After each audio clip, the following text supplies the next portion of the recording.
So I've come to another spot. I'm not sure what the legalities of me parking here, but I've parked here anyway. So I was at Glebe Mount, which is behind those trees there, which was where Ridgway lived before and just after D-Day. That was his personal quarters. And the reason I come here is that it is Leicester Racecourse, which was the campsite, the home campsite of the 80th Airborne Anti-Aircraft and Anti-Tank Battalion, part of the 82nd Airborne Division. The wall you can see in the background there is actually a block of stables, which was where a lot of the enlisted men and NCOs were camped prior to D-Day and Operation Market Garden.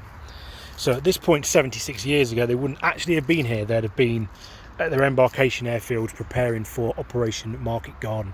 The actual racetrack is down there. Unfortunately, it's closed, and through the trees ever so slightly you can see part of the grandstands. There's two grandstands. There's a modern one and there's an old one.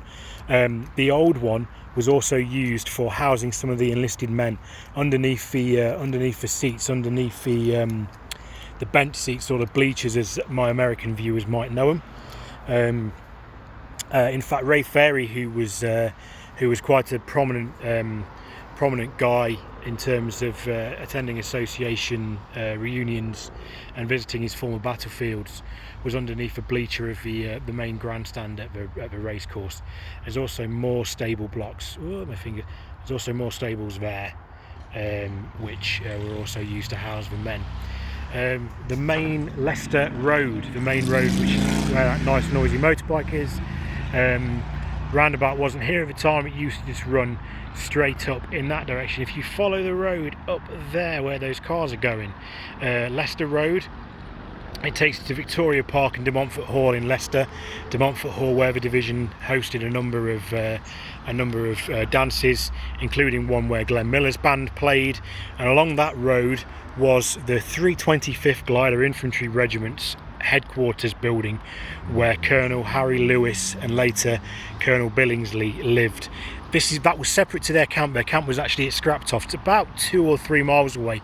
But they believe that the regimental CO lived on that road simply because it was close to the building where Ridgway lived. It was easier for cooperation, and also it was more comfortable for Colonel Lewis, who was getting on a bit, and obviously, as we now know, was in the early stages of suffering from cancer, and was relieved of duty as a 325th Commander whilst his regiment was still fighting in Normandy.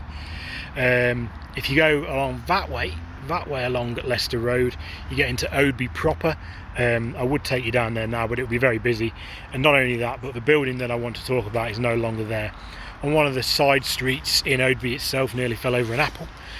On one of the side streets in Oadby itself was an old factory building which was taken over by the 782nd Airborne Ordnance Maintenance Company, who looked after all the division's weapons, including some 8,000 plus M1 Garands. They were given quite a large factory building so that they could maintain not only the weapons of infantrymen, but also the artillery pieces of the field artillery units, so 105mm howitzers, 75mm pack howitzers, and of course the 57mm anti-tank guns that were used by the 80th Airborne Anti-Aircraft and Anti-Tank Battalion, who were camped here at Leicester Racecourse. One of the stories that I wanted to talk about, actually, which I was going to do at Glebe Mount when I got cut short, was that Ridgway commented on more than one occasion that he could see the campsite here from his window at Glebe Mount, which, like I said, was behind the trees here. He could see them from the upper floor window of his quarters at Glebe Mount. The guys of the 80th always used to joke that they were under constant inspection by the general, but I'm sure that from where he was, he couldn't quite see what the men were up to. Group K, Clubmobile Group K of the American Red Cross were also billeted nearby and spent most of their time here. And again, members of the 80th used to joke that the reason that Ridgway had Glebe Mount so close to Leicester Racecourse was because he was close to the donuts. Again, I can neither confirm nor deny that that is true. Group K, Clubmobile Group K of the American Red Cross lived in a hotel on De Montfort Street in Leicester, which is near De Montfort Hall, but they kept their vehicles, their Red Cross Clubmobiles, here at the racecourse, which was their primary position, if you want to call it that, on attachment to the 82nd. They were actually allowed to wear the emblem of the 82nd, the All-American patch with the Airborne tab, on the breast pockets of their blouses.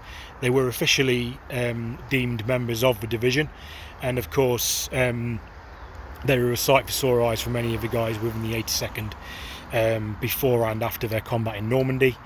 They got around. They went to most of the campsites of the 82nd. They drove their vehicles there in order to provide coffee and donuts, and they also went to Camp Ashwell, where the 82nd Jump School was. Every time there was a presentation awarding jump wings to guys that had qualified through the jump classes there, Group K, the Group K Clubmobile girls went there to provide coffee and donuts to the guys that had qualified there. So that's just to give you a couple of 82nd sites that are in close proximity to each other near Leicester. It would be technically south side of Leicester. Other units of the division were based on the north side of Leicester, and then of course you go further north to Nottinghamshire for the 508th and the 507th. But this was where Ridgway lived, and where the 80th Airborne Anti-Aircraft and Anti-Tank Battalion were.